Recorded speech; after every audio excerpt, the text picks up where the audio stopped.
Hello there everyone, this is Rackus96 here with yet another Nerf review for you. This one is on the nstrike XD Elite Alpha Trooper. I believe it's Elite XD Alpha Trooper or DX, whichever way it goes. Yeah, this is the review for it. So this blaster itself I got from my local Kohl's. Now of course they have the deal where you get a bunch of cool attachments with it that are completely non-essential for the blaster itself. You get 2 magazines. This is one that comes with it. Now notice this magazine, it's a little beat up. I've been using it a lot. Is completely orange all the way around. I was really upset with that. I was expecting more of a new style nstrike magazine, like a Strife mag, or really any 6-round mag out there these days. I was more or less expecting one of those, not solid orange like they used to be, as well as it does say Hasbro on it, but it's oddly light, and wasn't really expecting it, so I'm kind of upset they didn't do their clear, but again, maybe it's just a resource thing, and I don't really know what's going on there. But you got 2 magazines, 12 elite darts to fill them, and you got a Spectre stock. And I didn't really like the Spectre stock because I like just the blaster itself. If I was going to put a stock on it, I'd probably get a worker stock, and that's the most comfortable stock out there at the moment, or a lightning storm stock to use Nerf terms. But anyway, we will start the review. Basically, we'll start from the back. I like this blaster with no stock, but if I was going to use one, as I said, I would use a lightning storm because they are the most comfortable. So, rear stock attachment can take any stock. I put a Retaliator stock on it. Seems to work perfect, seamless. No problem. I do like the colors though. A darker orange for the orange pieces, technically the muzzle piece, and really all the essentials, the inside of the magwell, the trigger, everything else is a lighter orange. And yes, this is a lot of orange. This is actually not the same orange that they used on the Strife, so that is a little odd that they didn't even try to mimic that. They just went complete odd orange on us.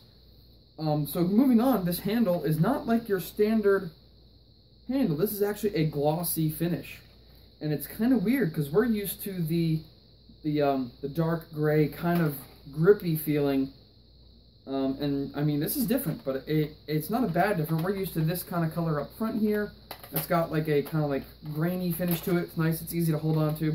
This grip does not have any of that, and that's actually really different, and it's a positive in my side because without any paint, this looks really nice and shiny, and that's a real big positive. So moving on, there's a rear sling attachment, which is actually really convenient, kind of like the original Alpha Trooper. Was very nice. Rear sling attachment makes just about the whole deal worth it. As well as you kind of like the Retaliator, or even the Deploy, there is a spare dart storage in the bottom, which is completely obsolete when we're talking about a clip system blaster. On a pistol, it's perfect. You can keep one in the bottom. Now, as we all know, we're going to get this blaster ready to fire. Open up the jam door so we can see what's going on here. This is just showing you how completely obsolete it is. We're going to pull this out. We have to fish our finger all the way in the magwell, push down. I usually don't close the jam door, and then prime and fire. Now then, considering how quick it is to load a mag in there, completely obsolete, but I like the fact that they're doing it just to do it.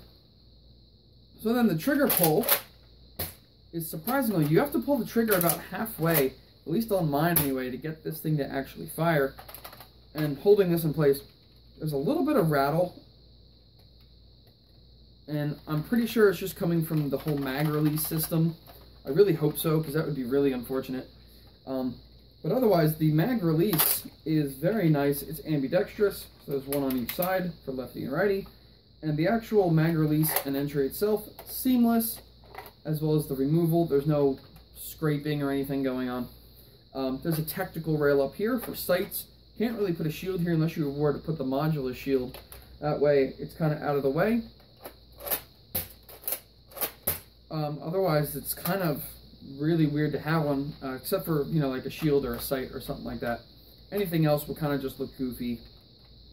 But no tack rails on here, and that is because of this whole priming deck, which is really cool. Moving on, we have a decent sized jam door here, as I showed you before.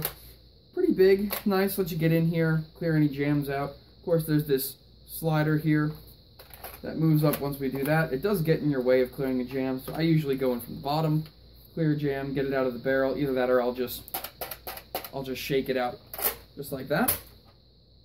Moving on is this blaster is very, very, very slim, which makes it ideal for just about any kind of Nerf war. Depending on your magazines, this is Nerf war practical pretty much all across the board, but we'll get to that later. The priming of this blaster is very, very fun. You don't have to grab it like this unless that's comfortable for you. They put this little slide down here so you can actually just take the bottom of your hand and push back, grab onto it, and pull forward to prime/fire the blaster, depending on if you're using slam fire. Yes, it does have slam fire, which makes this blaster very, very fun, just because of that feature on its own. As well, this cannot take nstrike barrel attachments. If it did, they'd have to make this blaster very, very wide. As we know, a recon or retaliator stock barrel, they're very, very fat, and that would make this blaster look outrageous with that kind of attachment on it, unless they were to make it wider. I like how slim the front of this is. Basically from here up is very, very slim, as well as the back of it is smaller than the width of a retaliator, which makes it completely awesome in knowing that we actually have a pump action blaster nowadays, that we don't have to take a retaliator and put a worker pump action grip on it, as well as the whole pump action system, or we don't have to use an old Rampage, which is always a wonderful thing. So yeah, as far as positives and negatives, I only have positives on this blaster. I love we finally have a pump action blaster that we don't need to modify to get pump action. I love the fact that we can take a stock, which is always a nice thing. We can always do one of those, no problem there. I love the finish they did on this, on the handle here. The handle is very comfortable. You can see all the extra space at the bottom. It takes magazines very well, and yeah, all across the board, this is a wonderful blaster. No negatives. If I was to do a negative, I'd say this bottom dart storage is complete garbage. It shouldn't be there at all. But it's just a cool little extra feature, just to kind of say, hey, we're thinking about, you know, those one dart situations where, you know, it's you ran out of all your magazines, you're picking up darts and you put them in here. Well, now you can throw one in here as a backup, I guess. The only issue with having that is I'm not sure if this one will do it. I haven't tried this, so this is going to be trial and error. With that in there, just by shaking the blaster, it's coming out. So we'll push it back in. Give it a couple good hits, shake it around a little bit, and there you go. It's just falling right out of there. Now it's down there on the ground. That's the only negative to having this kind of system in here. It's very nice. If it was a little snug fit, wouldn't have a problem with it, but it's still obsolete considering this is a mag system blaster. It does that very well. As far as Nerf war practicality, if I did not have any flywheel blaster, this would be my next choice. It is awesome. The rate of fire is ridiculous. We don't have to worry about top priming a retaliator. We don't have to worry about anything like that. We don't have to worry about, well, anything with this. I've probably fired this thing over 200, 300 shots, and I have not had a jam. The only thing I have experienced is there's no real way to mess this up. This is the extent. You cannot half prime this blaster. I mean, you can do there. That's the only jam you can get, but that's just failure to prime back. So it's not really a jam. And what I mean by that is you cannot open the jam door in this situation. The only thing you do is pull back further to effectively prime the blaster. So you can't get a jam like you can on the retaliator with half priming and then going back forward and not, you know, having any action with the trigger. There's no issue with it whatsoever. So as far as that were Nerf practical, absolutely. Indoor, yeah, just to run around and have fun with. The blaster is meant for all of that. This is the perfect blaster for anyone, no matter what your age is, young or my age. I consider myself a young adult. I am about soon to be 20, so I consider myself a young adult, and I absolutely love this blaster. It's not small, so considering we'll go from head down, it's about to my mid-chest, which is the proper size. And this is not alienating to any small hands as well as big hands alike. I'm a bigger person, and I find this blaster the perfect size. Put a stock on it. You have the perfect advantage over any retaliator or any kind of blasters like that, as far as, you know, the recon.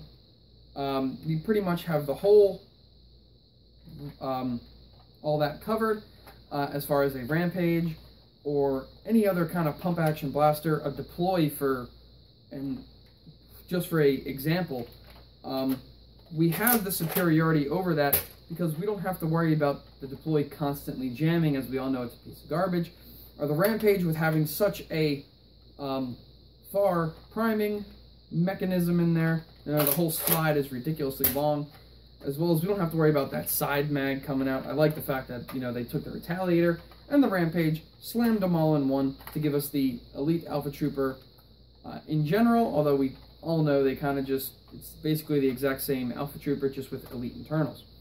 So it's nice we finally have a mix of the two, as well as the Elite Alpha Troopers are very highly sought after. They're wonderful for HVZ, humans versus zombies, because you have a very efficient rate of fire, as well as we're not using flywheels. I can't sit here with a trigger like a Strife and blow through that. I can't sit here and hold my finger down like a Rapid Strike, or really any other flywheel blaster. This is a very controlled rate of fire. I know how many darts I'm doing. As soon as I pull down that trigger, I don't have to pull it down real quick to just fire one round, or I don't have to constantly pull it to fire off 10 in a row. I can keep my finger down and use slam fire and constantly control how many darts I'm using. So this is a perfect blaster for anything like that. If you do not have one of these and you're looking to purchase one, I suggest you do it. It is a wonderful blaster. The only real downside is this sticker. I have tried to get it off, and I am just butchering it.